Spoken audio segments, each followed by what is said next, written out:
Also want to go across to Suresh Chawanke. I'm coming back to you in just a minute.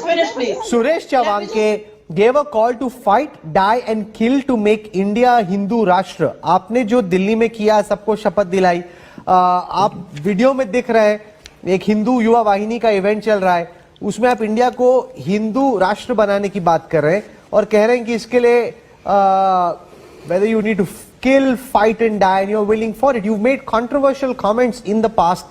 And once again, no action is being taken against you. This is what you're saying, sir, is completely wrong, Suresh. एक तो मुझे अब तक क्या चर्चा हुई और कौन पैनल में है कुछ पता नहीं है, इसलिए मैं अभी आपने जब मुझे प्रश्न पूछना शुरू किया तभी से उत्तर देता हूं. पहले तो आपने उसको इंग्लिश में गलत ट्रांसलेट किया है. मैंने हिंदू राष्ट्र की शपथ ली थी, ये कोई पहली बार नहीं ली. ये शपथ 26 अप्रैल 1645 में छत्रपति शिवाजी महाराज ने रायरेश्वर महादेव मंदिर पर ली थी, जबकि उनकी आयु 15 थी. उसके बाद 1925 में डॉक्टर हेडगेवार जी ने नागपुर में ली थी. दूसरा, शपथ जब ली जाती है तो आप उसको एक शब्द को लेकर ऐसा ट्रांसलेशन नहीं कर सकते.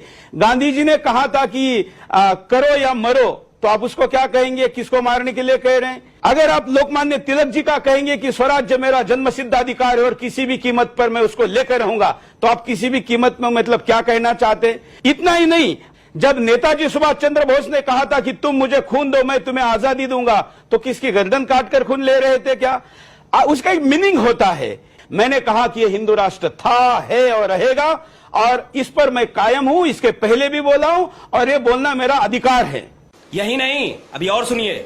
नहीं, पर इंडिया हिंदू राष्ट्र नहीं है. India is a secular country which gives equal space to all religions. क्यों नहीं? Whether it's because that's the way, sir, that's the way. मैं नहीं कह रहा, ये कॉन्स्टिट्यूशन कह रहा है. ये आपकी राय मेरी राय वाली बात नहीं है ना, कोई सड़क पे लड़ाई थोड़ी हो रही है.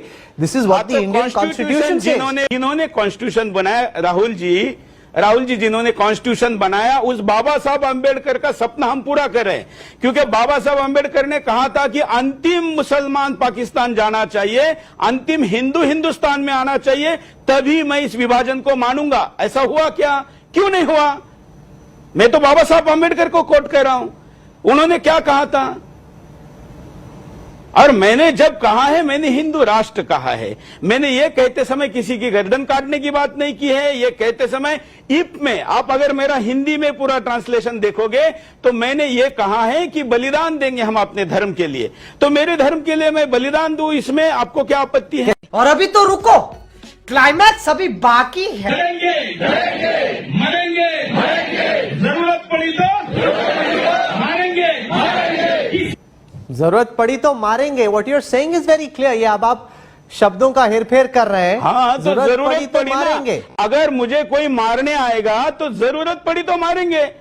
क्या राहुल कंवल अपनी आत्मरक्षा के लिए जरूरत पड़ने पर मारेगा नहीं, या कायरता की तरह मर जाएगा? मैं आपको पूछ रहा हूं. हिंदुस्तान का संविधान, बाबा साहब का संविधान आपको भी मुझे भी आत्मरक्षा का अधिकार देता है.